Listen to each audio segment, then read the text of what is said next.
사무엘하 20장 4절부터 13절 말씀입니다.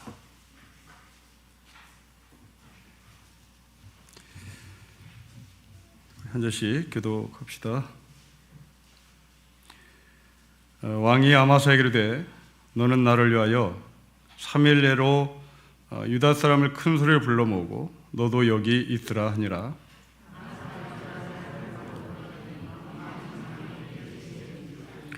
다윗이 아비새에게 이르되 이제 비그리 아들 세바가 압살롬보다 우리를 더 해하리니 너는 너의 주의 부하들을 데리고 그의 뒤를 쫓아가라. 그가 견고한 성읍에 들어가 우리들을 피할까 염려하노라.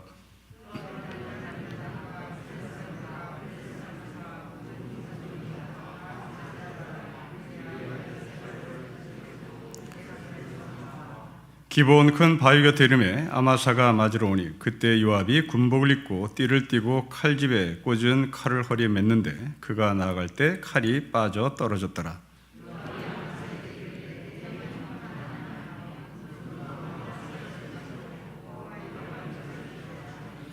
아마사가 요압의 손에 있는 칼은 주의하지 아니한지라. 요압이 칼로 그의 배를 찌르매 그의 창자가 땅에 쏟아지니 그를 다시 치지 아니하여도 죽으니라. 요압과 그의 동생 아비새가 비그리 아들 세바를 뒤쫓을세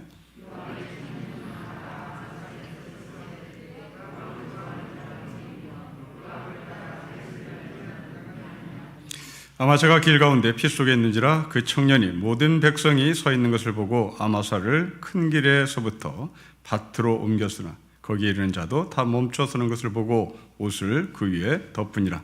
아마사를 큰 길에서 옮겨가매 사람들이 다 요압을 따라 비그리 아들 세바를 뒤쫓아 가니라. 아멘. 아마사라는 사람이 나옵니다. 그리고 아비새라는 사람이 나오고 그리고 요압이라는 사람이 나옵니다. 또 세바라는 사람이 나옵니다. 굉장히 복잡한데 이 모든 사람들은 군인들입니다. 그리고 이 군인들이 다윗의 말을 따르냐 안 따르냐 그런 역학관계가 있습니다.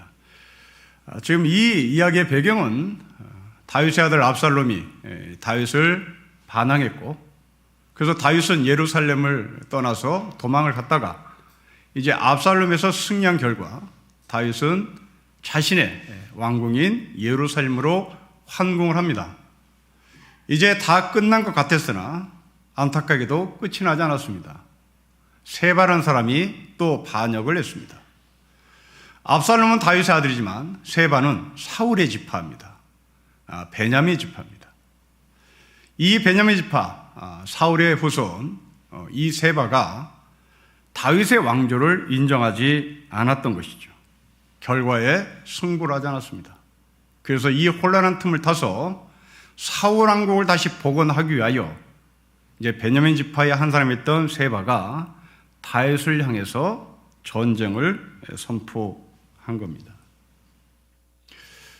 우리는 새로운 정부가 출발한 것을 뉴스를 통해서 봤습니다. 우리나라 역대상 가장 근소한 차이로 승패가 갈렸습니다. 그러기에 승리한 쪽과 실패한 쪽은 아주 팽팽한 긴장감을 형성하고 있습니다. 더군다나 국회는 여소야대로 구성되어 있습니다. 행정부는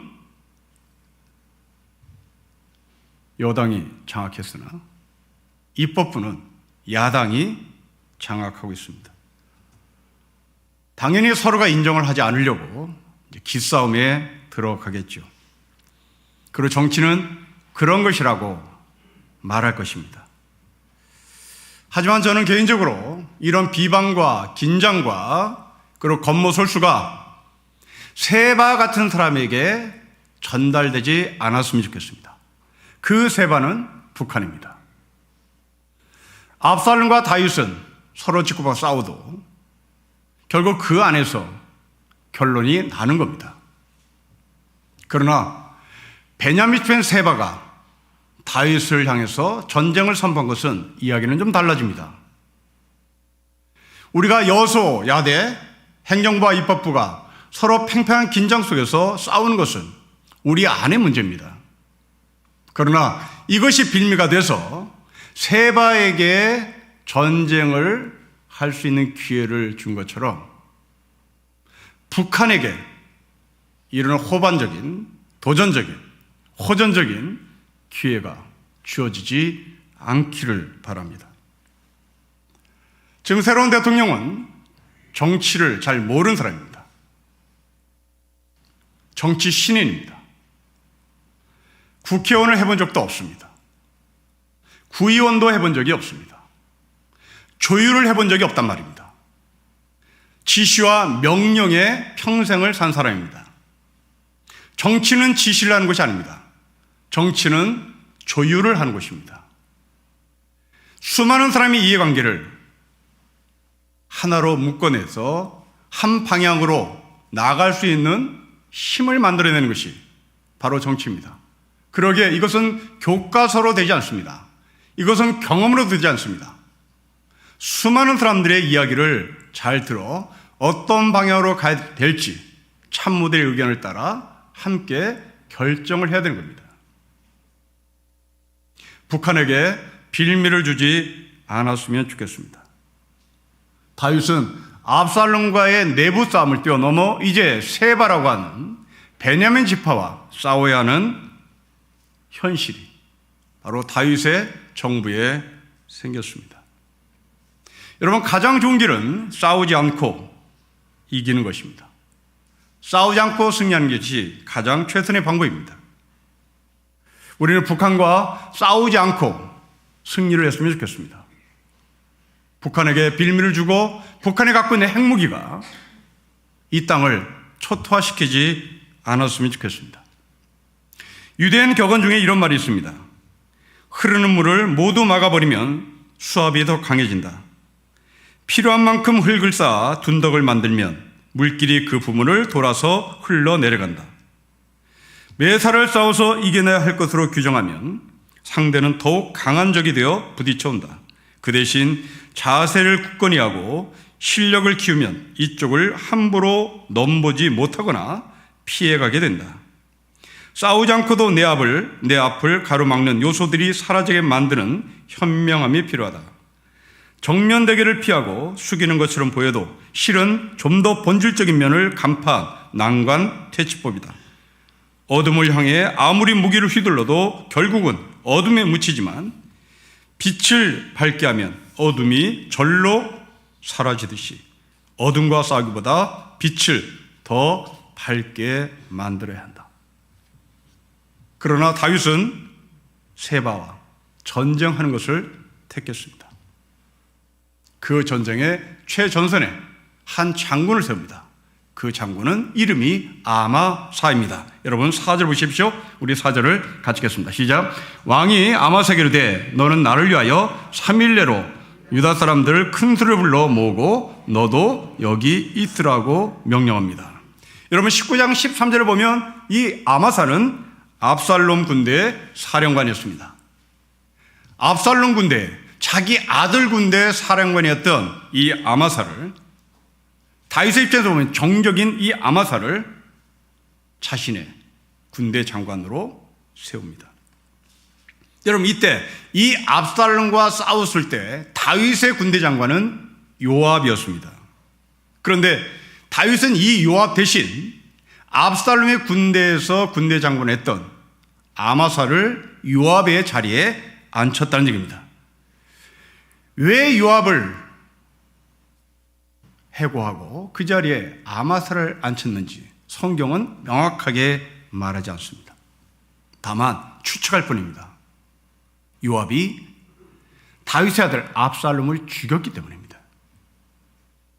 다윗은 이 요압에게 압살롬을 절대 죽이지 말라고 말했으나 이 요압은 다윗의 말을 듣지 않고 압살롬을 정말 무섭게 죽였습니다.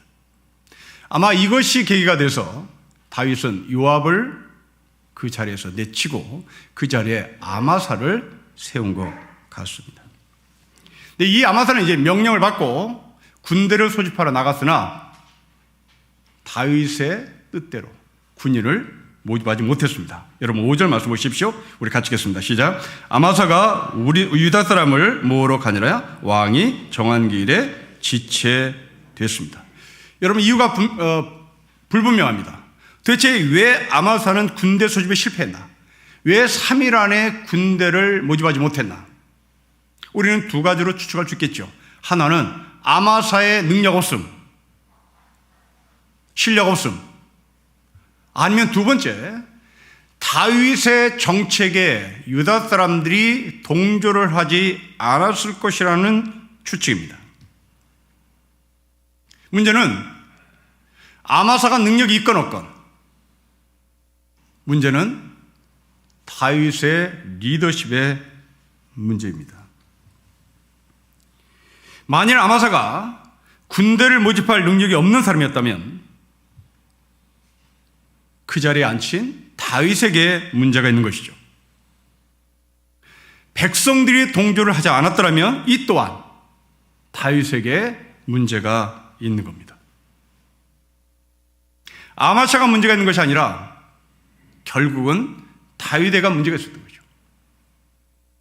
여러분, 교회의 리더십을 생각해보는 말씀의 근거가 될지도 모르겠습니다. 아니, 우리나라의 새롭게 대통령이 된 사람의 리더십의 핵심 가치입니다. 무한 책임입니다. 지금 이 다윗은 아마사를 선택했냐 선택하지 않았냐, 선택을 하든 안 하든 책임은 다윗에게 있는 겁니다. 아마사가 군대를 모집해왔느냐 안 해왔느냐 상관없습니다. 그 책임은 다윗에게 있는 겁니다. 교회인 저도 이 생각을 절대 놓치지 않으려고 애를 씁니다. 모든 교회 책임은 저에게 있습니다. 저는 무한 책임을 져야 하는 겁니다. 여러분들의 영적인 책임, 교역자들의 영적인 책임, 교역자들과 서로 동역의 관계, 이 모든 것들은 다 저에게 있는 겁니다. 여러분들이 교역자들을 부르지 않았습니다. 제가 교역자들을 불렀습니다. 저는 무한 책임을 져야 되는 겁니다. 이게 리더의 운명이고 리더가 가져야 할 책임의식입니다. 그런데 다윗은 이 아마사가 군대 모집을 제대로 해내질 않자 그 책임을 엉뚱하게 다른 사람에게 넘깁니다. 여러분 6절 보십시오. 우리 6절을 다시 읽겠습니다. 시작. 다윗이 이에 아비새게로 되 이제 비그리 아들 세바가 압살롬보다 우리를 더 헤아리니 너는 너의 주의 부하들을 데리고 그이들을 쫓아가라. 그가 견고한 성읍에 들어가 우리들을 피할까 염려합니다. 여러분, 아마샤를 제끼고 다시 다윗은 아비새를 올립니다. 여러분, 이 아비새는요 요압과 형제 관계입니다. 성경 말씀 보십시오. 여러분 9절 말씀 보십시다. 요압이 아마사에게 이르되 내 형은 평안하냐 하고 오른손으로 아마사의 수염을 잡고 그와 함께 입을 맞춥니다. 아마사를 제끼고 요압이 그 요압의 동생 아비새에게 그 군대 장관을 넘깁니다. 그런데 이상한 점을 발견합니다. 여러분 6절과 7절의 말씀을 다시 보십시오. 다윗이 하는 말을 보십니다. 너는 너의 주의 부하들을 데리고 그들을 쫓아. 그렇다면 이 아비새의 주인은 누굽니까? 아비새의 주인은 당연히 다윗이겠죠. 그런데 7절로 내려보십시오. 이 아비새를 따르는 사람은 요압의 부하들입니다. 다윗의 부하라고 표현하지 않아요. 요압을 따르는 사람들이라고 표현합니다. 그리고 급기야 8절에 요압이 등장합니다. 여러분, 분명히 다윗은 아비새에게 너의 주인의 부하들이라고 말했습니다. 그런데 사무엘하 저자는 다윗의 부하가 아니라 다윗을 따른 사람이 아니라 요압을 따르는 사람들이 나왔다고 기록합니다. 이건 일종의 사병들이죠. 개인의 군대입니다. 여러분은 조선의 3대 왕 이방원, 태종을 알고 있습니다. 이성계의 아들입니다. 여러분, 이 사람의 뒤를 이어서 왕이 된 사람이 조선의 성자였던 성군이었던 세종입니다. 여러분, 이방원의 아들 가운데 세종이 나왔다는 것은 좀 특이합니다. 우리는 이방원이 굉장히 악한 사람으로 이미지화 되었기 때문입니다. 그렇게 이미지화된 그 이방원이 세종을 탄생시켰다, 세종 같은 성군을 배출했다, 이것은 잘 논리가 맞지 않습니다. 세종이 그렇게 귀한 성군으로 자리 잡을 수 있었다는 것은 아버지 이방원이, 태종 이방원이 세종에게 어떤 영향을 준 것이죠. 이방원을 나쁘다고만 평가할 수가 없습니다. 여러분, 분당으로 가는 길목에 헌인릉이 있죠. 헌릉과 인릉 두 개가 있는 겁니다. 왕의 묘가 두 개가 있어요. 인릉은 조선의 마지막 왕 순종의 묘입니다. 헌릉은 이방원의 묘입니다. 그런데 이 이방원의 묘에 헌릉을 가보면 봉분이 두 개가 있습니다. 하나는 이방원 것이 분명한데 그럼 하나는 뭐냐? 이 하나는 이방원의 부인 원경왕후 민씨의 묘입니다. 세종이 이것을 갖다 붙였습니다. 왜 세종이 자기 아버지 이방원과 자기 어머니 원경왕후 민씨를 같이 묘를 설정했을까? 우리가 알다시피 이방원과 원경왕후는 지긋지긋하게 원수 같은 부부였습니다. 세종이 죽어서라도 함께 사세요. 죽어서라도 좀 싸우지 말고 사세요. 그런 의미로 헌릉에 쌍묘를 만들었습니다.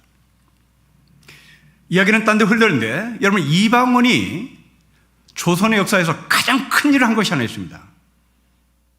사병혁파입니다. 고려 말 사대부 가문들은 모두가 다 사병들을 들고 있었습니다. 그런데 이 정도전이라는 사람이 이 사병을 혁파하려다가 결국 실패에 들어갑니다. 그 정도로 이 사병의 힘이 강했다는 얘기입니다. 그렇게 뛰어난 정도전도 이것을 못 해내요. 그런데 이방원이 이것을 해냅니다. 사병을 협파하고 그 뒤로부터 조선의 군인은 모두 다 나라에서 관리하는 소위 국방군이 되는 겁니다. 지금 이 요압은 그런 사병을 들고 있었습니다. 다윗의 군대가 따로 있었고 요압의 군대가 따로 있었다는 얘기입니다. 그럼 이것이 다윗 시대만 그런가? 고려 시대만 그런가? 조선에서 이 사병을 혁파한 그 뒤로부터 사병은 없었단 말인가? 그렇지 않습니다. 우리나라 현대 역사에도 사병은 있었습니다. 그것도 1980년대까지 있었습니다. 바로 그들이 하나회입니다. 이 하나회는 사조직입니다. 나라의 녹을 먹고 있는 군인들이 자기들의 세력을 형성하는 단체를 만들었습니다. 이것을 육군 사관학교 때부터 점을 찍어서 멤버십을 갖게 하고 그 육군 사관학교 학생 때부터 길들이기 시작해 마침내 쿠데타를 일으키는데 이들은 협조를 합니다. 12.12 쿠데타가 일어날 때 여기에 협조한 사람들은 모두가 다 하나회 출신들입니다. 사병이 있었다는 얘기입니다. 그런데 김영삼 대통령이 취임하자마자 정말 전광석화처럼 이들을 다 날려버렸습니다. 그 이후로 우리나라 군인들은 쿠데타를 할 엄두를 전혀 못 냅니다. 완전히 뿌리가 뽑혔기 때문입니다. 여러분, 이게 바로 사병입니다. 지금 요압의 군대가 얼마나 센지, 도대체 이 요압은 갑자기 어디서 튀어나왔는지, 요압은 분명히 군사령관에서 자리에서 물러났고 그 자리에 아마샤가 세워졌는데 여전히 요압은 군사령관의 자리에서 물러났음에도 불구하고 자신의 군대를 가지고 있었습니다. 자, 이제 이 요압이 어떤 사람인지를 생각해 보십시다. 이런 8절 말씀을 다시 보실까요? 우리 같이 읽겠습니다. 시작. 기브온이 큰 바위의 이름에 아마사가 맞으러 오니 그때에 요압이 군복을 입고 띠를 띠고 칼집에 꽂은 칼을 허리에 맸는데 그가 나올 때 칼이 빠져 있더라. 그리고 10절에 찔러 죽입니다. 여러분, 지금 이 군대 리더십을 누가 갖고 있습니까? 행정상으로는 아비새입니다. 그런데 아비새가 나오질 않아요. 요압이 등장합니다. 요압이 등장해서 아마사를 죽입니다. 요압이 실수였음을 말하고 있는 겁니다. 자, 우리는 여기서 잠깐 생각해 봐야 되겠습니다. 도대체 이 요압은 어디서 튀어나온 사람일까? 분명히 요압은 군사령관에서 자리에서 물러난 사람입니다. 근데 왜 갑자기 이 사람이 등장했을까 하는 겁니다. 물론 성경은 이 사람이 어디 갔는지 말하지 않습니다. 그런데 이 사람이 어떤 사람인지를 우리는 명확하게 성경이 증언하는 말씀을 볼 수 있습니다.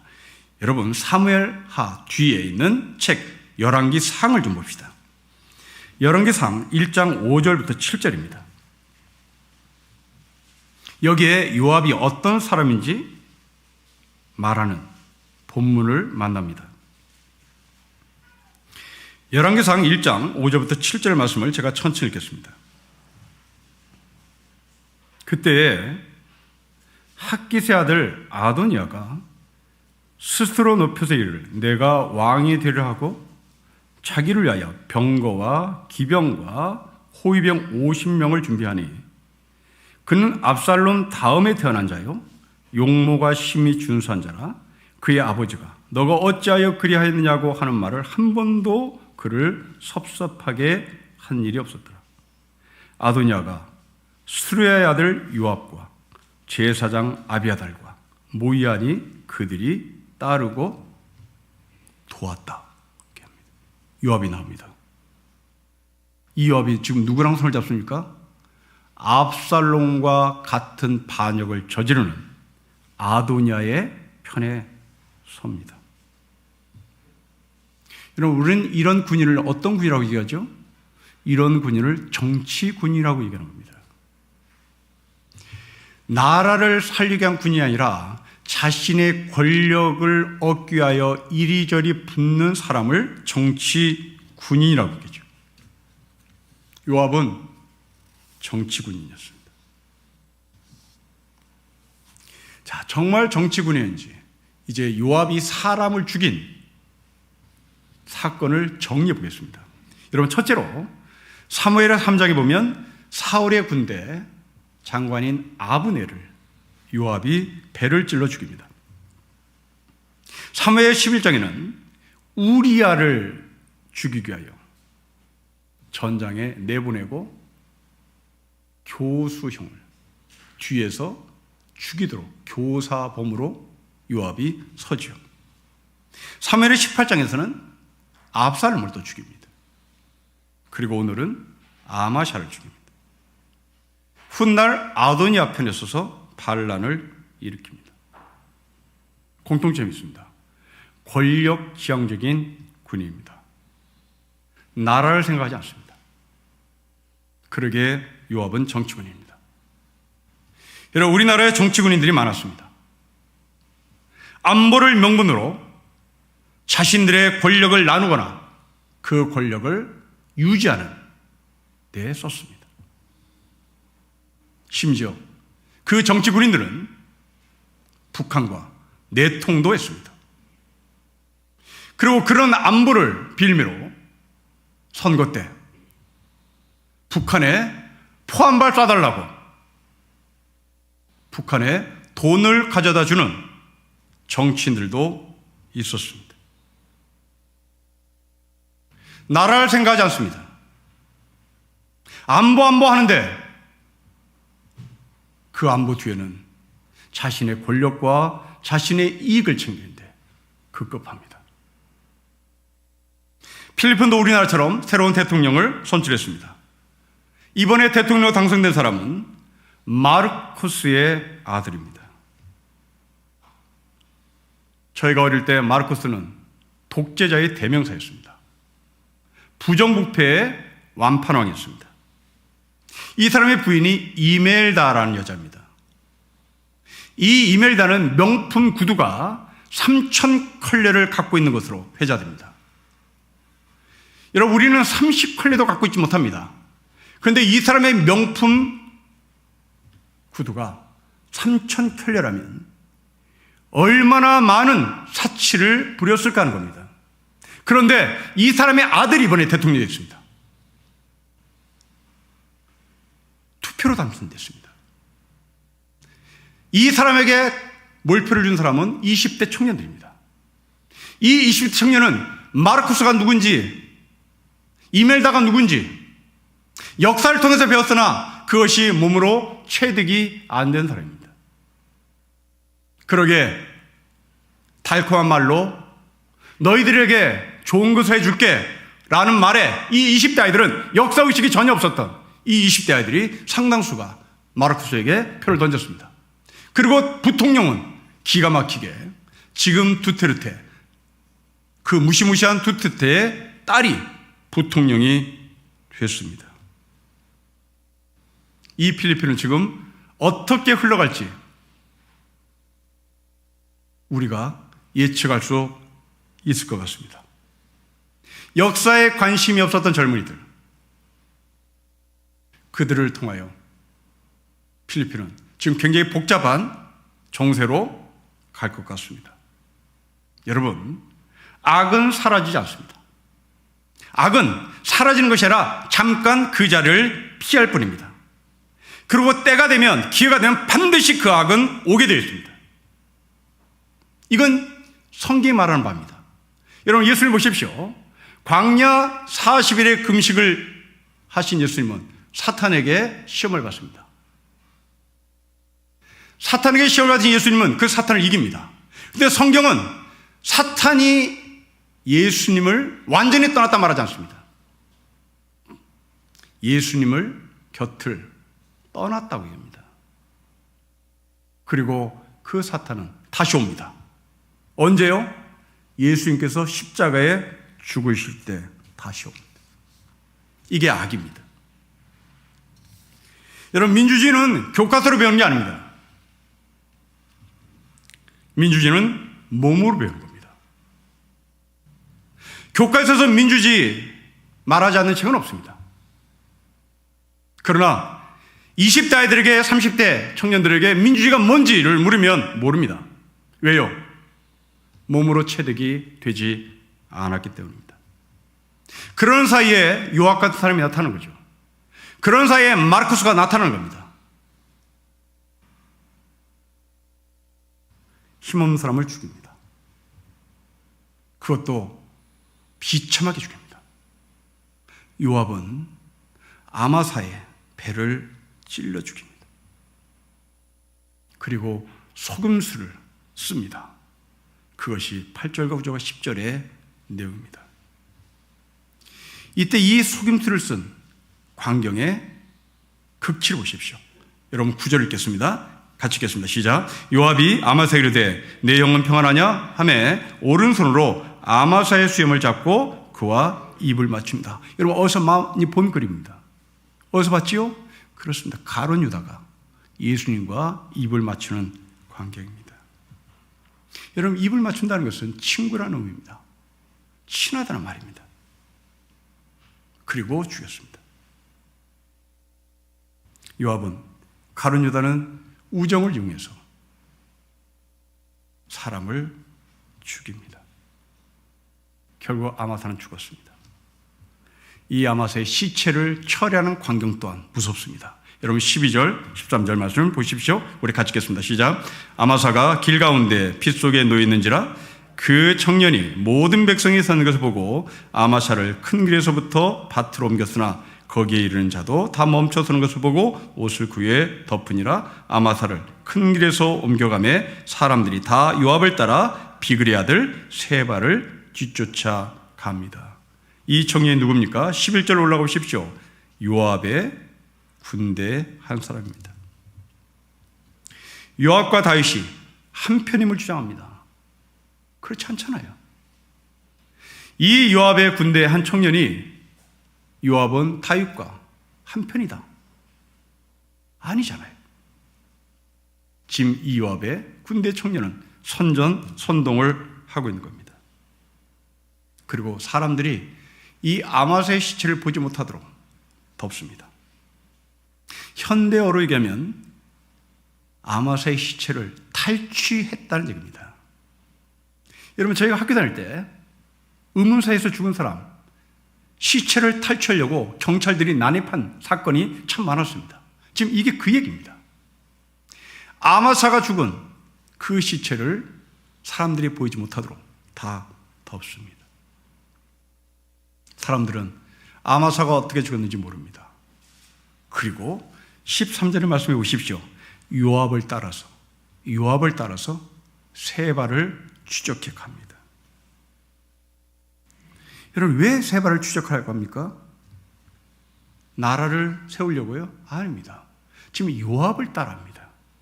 요압이 정치군입니다. 권력지향적인 사람입니다. 나라를 위하여 싸우러 가는 것이 아니라 자기의 권력을 쟁취하기 위하여 선전선동을 했고 시체를 감추었고 사람들이 요압을 따라오도록 했고 그 요압은 세바를 잡으러 간 척 사람들에게 행동을 했던 겁니다. 결국 권력만 얻을 수 있다면 어떤 짓도 할 수 있다는 것이 바로 요압의 철학이었습니다. 우리는 이 본문의 말씀 중에서 네 가지를 정리할 수 있을 것 같습니다. 수단과 방법을 가리지 않은 채 권력을 따르는 삶, 이것이 우리의 삶일지 모릅니다. 그 안에는 정치군인, 정치검사, 정치목사가 있습니다. 특히 정치목사들은 하나님 나라를 빌미로 자신의 권력을 얻기 위하여 수단과 방법을 가리지 않습니다. 그토록 우상과 점쟁이에 대해서 지긋지긋해하는 목사들이, 그 중에 정치 목사들은 무당에 대해서, 우상에 대해서 아무 소리를 하지 않습니다. 이것이 요압일지 모르겠습니다. 성도 여러분, 여러분들이 정말 하나님을 신뢰하십니까? 하나님만이 우리 아버지신 것을 고백하십니까? 그렇다면 왜 점쟁이를, 왜 우상을 우리 마음속에 둡니까? 우리의 삶 속에 왜 둡니까? 그 우상을, 점쟁이를 따르는 사람에 대해서 왜 우리는 기독교인으로서 문제의식을 갖지 않습니까? 이게 다 요압의 영성을 갖고 있는 사람에서 그런 거 아닐까요? 수단과 방법을 가리지 않고 자신의 권력을 쟁취하기 위하여 선전선동을 하는 이 요압의 삶은 결국 우리 안에 있을지도 모릅니다. 우리의 주인은 세상 아닙니다. 우리의 주인은 하나님입니다. 숨어있는 요압, 언제든지 나타납니다.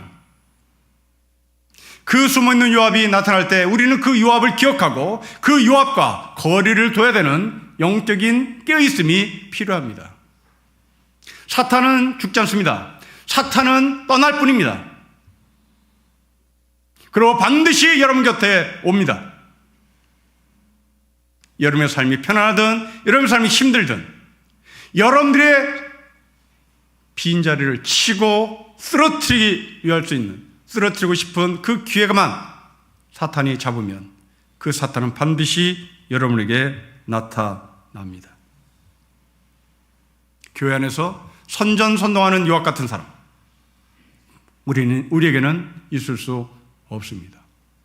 선전선동은 큰 소리를 외치는 것이 아닙니다. 선전선동은 진실을 은폐하고 자기의 권력을 쟁취하게 하여 과장되게 말을 하는 것이 선전요 선동입니다. 오늘 본문의 주인공은 요압이었습니다. 이 요압을 저 멀리에 있는 구약시대 요압이 아니라 바로 내 안에 이런 요압이 있는지, 우리 교회 안에 이런 요압과 같은 인생관을 갖고 있는 사람이 있는지 우리가 다시 점검하고 결코 이 요압의 자리에 우리를 바라봐서는 안 될 것 같습니다. 요압을 경계합시다. 요압을 절대 우리의 삶 가운데 자리 잡지 못하도록 늘 깨어있는 신림교회 성도가 되시기를 주의 이름으로 축복합니다. 기도하겠습니다. 하나님 아버지, 여러 사람이 등장했으나 핵심은 요압이었습니다. 우리 안에 떠난 것 같은, 보이지 않은 것 같은 이 요압이 또 나를 쓰러뜨리려고 찾아왔는지 보게 하시고, 이런 요압이 우리 가운데 있으면 절대 용납하지 않고 그 요압과 거리를 두고 그 요압과 절대 야합하거나 동조하거나 손잡는 일이 없도록 아버지께서 깨어있는 하늘의 성도를 요구하시고 그 삶에 저희가 반응하며 순종하게 하옵소서. 주 예수 그리스도의 이름으로 기도합니다. 아멘.